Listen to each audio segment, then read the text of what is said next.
Jobs report is Brandon Arnold. He's the Executive Vice President of the National Taxpayers Union. Brandon, how are you doing today? Doing well. Thanks for having me. All right, so 142,000 jobs added last month. That's the headline number. What do we see under the hood? Yeah, I mean, overall, this isn't the reason for celebration, I don't think. I appreciate what the secretary is saying here, but at the same time, we have to put this in context. And the numbers aren't particularly strong. It shows that we have a cooling labor market that is a major concern right now because as the labor market concern, that can have a downward impact on wages. Wages have been relatively strong through this recovery period since the pandemic, but if they start to taper off, or even decline, we could be heading toward a really dangerous economic area. So can you lay out for us how you're seeing that the labor market is cooling? What are the signs? Well, yeah, I mean, you look at job listings are actually down this month. That is one indication. The revision to previous month's job numbers, the unemployment rate, the secretary was right. The unemployment rate has been relatively flat. But since the pandemic basically ended, we had seen pretty rapid job growth, much stronger than what most economists had predicted.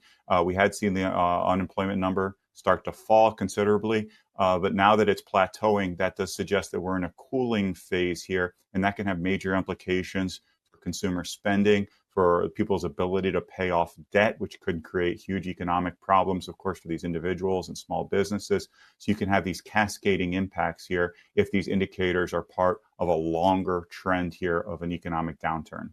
And Brandon, let me mention this point as well. U.S. job openings dropped to a 3.5-year low in July. So that's about 1.07 openings for every unemployed person in July. As you mentioned, the labor market is slowing down. What are your thoughts on that as well? Yeah, I mean, that's another cause for concern here. As those numbers, those openings decline, you have less competitiveness. The way employers deal with a very strong job market is they have to pay their employees more to retain them. They have to pay new applicants more to hire them away from other businesses. So that's what pushes wages up. When those openings begin to decline, then employers are in the catbird seat there, and they don't have to offer up as much in the way of wages. Those wages start to fall, and it becomes much more difficult for households to pay their bills, especially at a time when inflation is high, especially at a time when interest rates are high. So you're seeing much higher housing payments.